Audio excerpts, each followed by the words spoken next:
புதுச்சேரி சங்கராபரணி ஆற்றில் செல்லிப்பட்டு பிள்ளையார்குப்பம் இடையே 1906 பிரெஞ்சு அரசாங்கத்தால் தடுப்பணை கட்டப்பட்டது. இந்த தடுப்பணை மூலம் சுற்றுவட்டாரத்தில் உள்ள 30க்கும் மேற்பட்ட கிராமங்களைச் சேர்ந்த விவசாயிகள் பயனடைந்து வந்தனர்.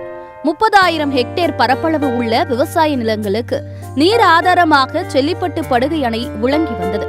இதற்கிடையே கடந்த 2011 செல்லிப்பட்டு தடுப்பணையின் மையப்பகுதியில் உடைப்பு ஏற்பட்டது. ஆனால் புதுச்சேரி அரசு அப்போதைக்கு உடைப்பை சரி செய்யாமல் மணல் மூட்டைகளை அடுக்கி தண்ணீர் வீணாவதை தடுத்தது. அதன் பிறகு தற்போது வரை அணையில் எந்தவித பராமரிப்பு பணியையும் இந்த அரசாங்கம் செய்யவில்லை. இதனால் கடந்த சில மாதங்களுக்கு முன்பு பெய்த கனமழை காரணமாக பெரிய உடைப்பு ஏற்பட்டு தடுப்பணையில் சேமிக்கப்பட வேண்டிய பல லட்சம் கன அடி தண்ணீர் வீணாகி கடலில் கலந்தது. இதனால் விவசாயிகள் பல கட்ட போராட்டங்கள் நடத்திய நிலையில் 20.40 கோடி ரூபாய் செலவில் தடுப்பணை கட்டப்படும் என்று அரசு அறிவித்தது. இந்த அறிவிப்பு என்ன ஆனது என்று தெரியவில்லை என்று புலம்பும் விவசாயிகள் தடுப்பணையில் மழைநீரை தேக்கி வைத்து நிலத்தடி நீர்மட்டத்தை உயர்த்த தடுப்பணையை போர்க்கால அடிப்படையில் கட்ட வேண்டும் என்று விவசாயிகள் வலியுறுத்தியுள்ளனர். தடுப்பணை இல்லாததால் தண்ணீர் தேக்கி வைக்க முடியாத சூழல். இதனை நம்பியுள்ள 20 கிராம விவசாயிகள் விளைநிலங்களில் ஆழ்துளை கிணறுகள் அமைத்து அதிக அளவு நிலத்தடி நீரை எடுக்கும் நிலைக்கு தள்ளப்பட்டுள்ளனர். இதனால் நிலத்தடி நீர்மட்டம் வெகுவாக குறைந்து கடல் நீர் உப்பாகும் அபாயம் இருப்பதாக விவசாயிகள் அச்சம் தெரிவித்துள்ளனர். இந்த பகுதியில் இருக்கக்கூடிய 30க்கும் மேற்பட்ட கிராமங்களுக்கு குடிநீர் ஆதாரமாக இருந்து வந்தது.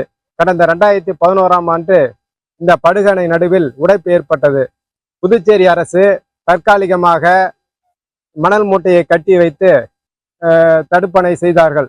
ஆனால் அது மறுபடியும் 10 ஆண்டுகள் வரை எந்த பராமரிப்பும் செய்யாததால் 2021 பெய்த கனமழையின் காரணமாக தடுப்பணை மிக அகலமாக உடைப்பு ஏற்பட்டு பருவ காலத்தில் வடகிழக்கு பருவ காலத்தில் பெய்த அந்த மழையை சேமிக்க முடியாமல் போனது.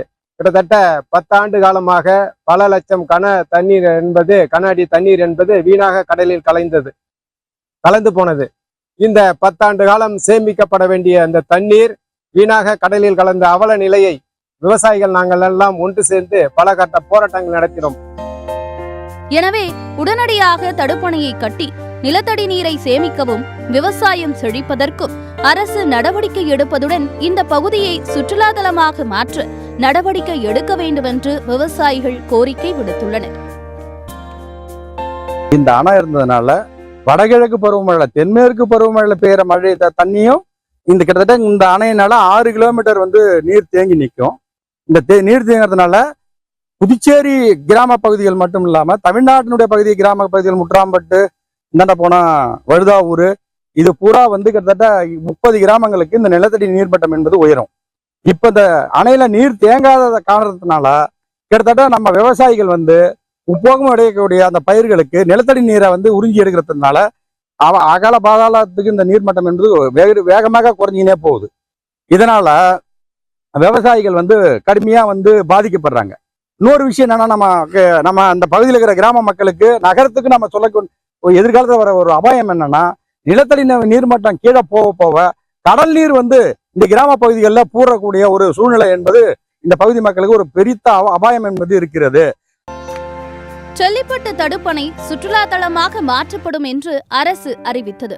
ஆனால் தடுப்பணை கட்டாததால் சுற்றுலா தலமாக மாற்ற முடியவில்லை. ஆக மொத்தத்தில் ஒரு சுடுகாடு போல் காட்சியளிக்கிறது தடுப்பணை பகுதி.